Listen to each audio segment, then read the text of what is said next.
it appears we're getting more weapons.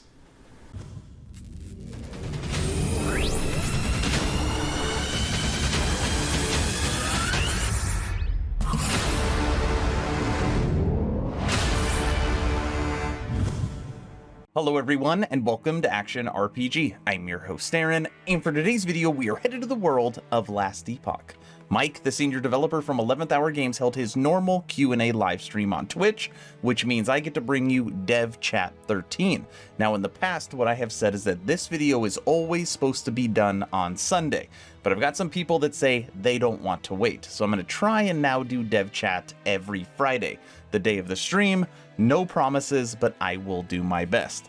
Mike answered a lot of juicy questions, and I was able to cut it all down so you get to see all the best parts. As always, I will share my thoughts. Please feel free to share yours in the comment section below, and don't forget to subscribe to support smaller channels. All right, let's jump right into this. Our first question is around MTX. Will Last Epoch have some form of challenges to be able to grind to get free cosmetics, or will everything be behind a paywall? We haven't 100% decided either way on that one. I'd say there's a good chance that some will be through rewards or participation in certain events or things like that. The vast majority of them will be attainable through the cosmetic shop. But, all right, Mike, time to get the whole ass out. Nah.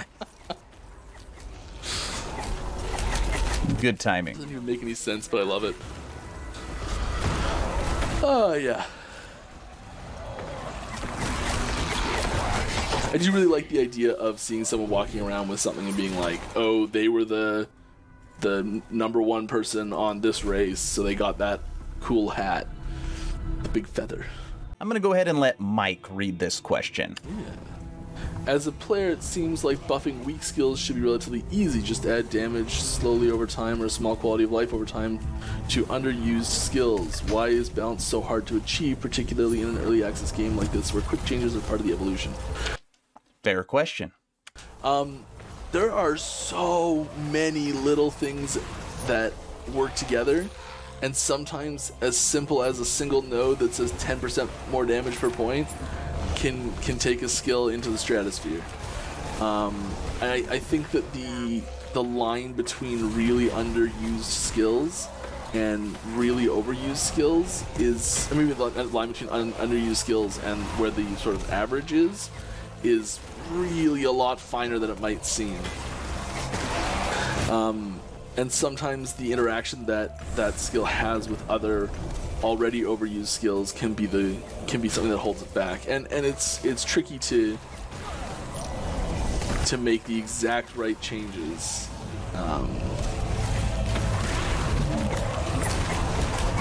To bring every skill up, and a lot of times it's in the feel. So I guess a good example of this is Judgment. And Judgment, that skill sucks. We didn't really do much to it this patch. You may have noticed it just kind of got left alone. But for a long time, it's been in need of some serious work, and that is something we're going to be looking at in order to make it feel better. But sometimes that needs to be done in conjunction with other things. So like, it's not always just fixing one skill in a vacuum, and we're trying to take time to fix multiple skills in sort of a bundle, so that they're I guess working together with each other better. And we also look at passives at the same time. So passives, items, and other skills have like, it all works together, and we can't just turning one dial doesn't necessarily only affect that one skill. Sometimes turning one dial affects a dozen skills. Follow-up question, sir.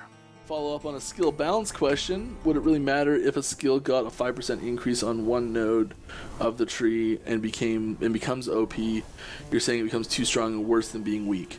I think that if we're gonna make a change, having it be a calculated change that we do once is preferable to sliding the line too far, sliding it back, sliding it back, sliding it back, sliding it back, having as few changes as possible. And we do that. We do sometimes end up over nerfing or over buffing something and have to readjust to compensate. But I think that if we can take the time and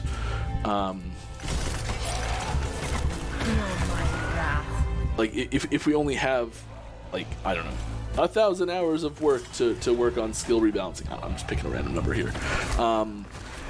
And we, before launch, we have to spend that time wisely. And I think that picking a group of skills and trying to get them as close to perfect on the first try is going to end up with a better product for launch.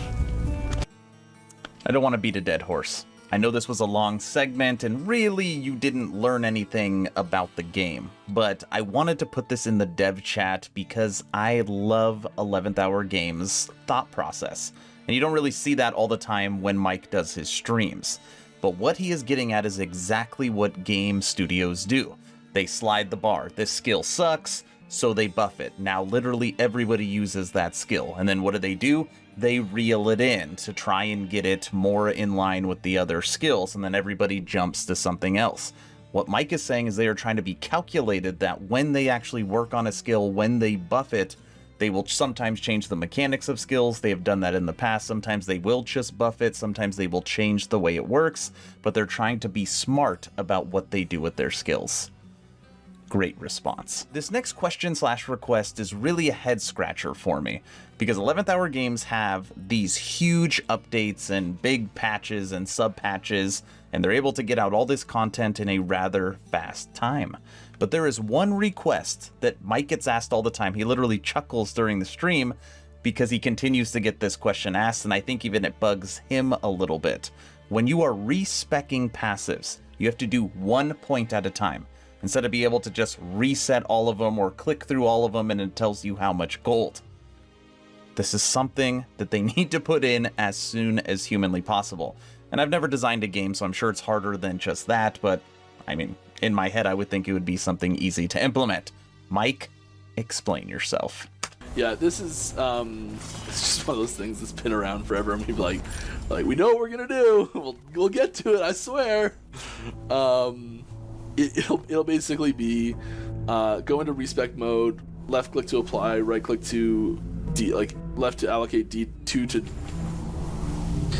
left click to allocate, right click to deallocate, and there'll be a running counter somewhere of how much gold this is going to cost and if your current layout is in a legal state, basically. And if you close it early, it'll be like, you have unsaved changes. Are you sure you want to close this without saving your changes? You know, something like that. And at the end, it'll just be like, okay, confirm this is gonna cost. This respec is gonna cost 8,000 gold. Yeah, it's done. I know that's really cheap compared to what it actually would be if it was a reasonably sized respec. But yeah, you get the idea. And that's something we're working on. Perfect. Please do it. You have all been so patient, so it's time to check out our leak for this video. We get to check out new weapons. So here's an item that's getting concepted right now. It just came in, some 2D art for it. In the 3D, I guess that's the 3D model's already done. Yeah, that's a 3D model. It's finished. An axe. For an item that might be coming next patch, who knows? Foreshadowing. I say it's happening frequently. And then we've got another one here. This one's really cool. I actually like this one a lot. Yeah, it's another new thing coming through. That looks one-handed to me.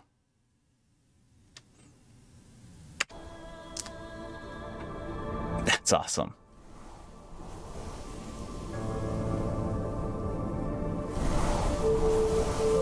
And I got one more.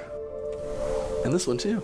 So there's tons of new stuff. These are new models that are getting created. It's sort of thing that there's just a steady flow of it. We had a whole bunch of new ones. All of the swords, 1- and 2-handed, and 2-handed maces were all completely redone from scratch. 2D, 3D art modeling, stats, everything, names, all of that was redone this patch.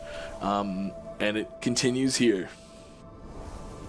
So People continue to ask about visuals, and they will continue to get better. We are down to our last two questions, and this one is about the campaign.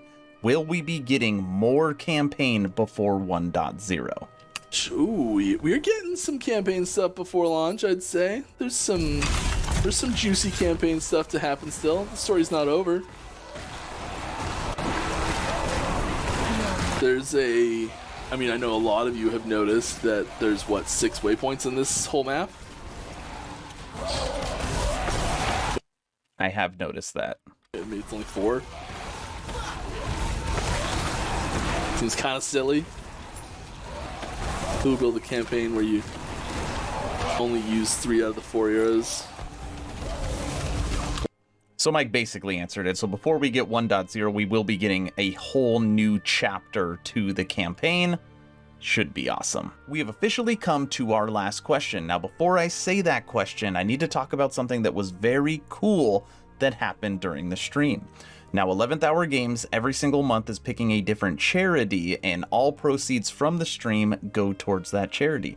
And you'll see right above Mike's head here, right above it, it says Charity Gaming. And you got this purple bar. Well, you will notice that the purple bar is completely full, and it's because of one man, Boardman. Now, you probably know who this individual is. He has a YouTube channel that is dedicated to only Last Epoch. He's basically #1 on the forums and has more build guides than anybody I know. He jumped in the middle of the stream and through his amazing charity took care of the entire stream's goal himself. Very nice job, sir. I rarely shout out people on my channel, but this way you deserved it, and you happened to end the stream with a question that I enjoyed. So not only do I get to call you out for your charity, I also get to call out your question. But first, if you have not joined the official Action RPG Discord, please do so. We are less than 50 members away from 1,000. Great conversations every day. The idea is to create a gaming community that could jump from game to game together, so you never start the server alone. Link for that Discord is in the description. I hope you all enjoyed Dev Chat 13, and if you have not subscribed yet, we are less than 150 subs away from 10,000. So if you think that I deserve it, I hope today I earned your sub. That's all I've got. Mike and Boardman, take it away. Boardman says, will other item slots become class specific in the future? I would love to see amulets go way more niche implicits. Yeah, unlikely. Specifically the ones we've picked are, so the relic, because it is very easy to make a very thematic relic. And a lot of the relics we had were like, this is really thanks, Liz Caro, I'll never give you up either. The relics are really easy to make class thematic, like heavy. And then chest and helm are the 2 most visual ones. So it's really easy to make one of the 2D art match the 3D art.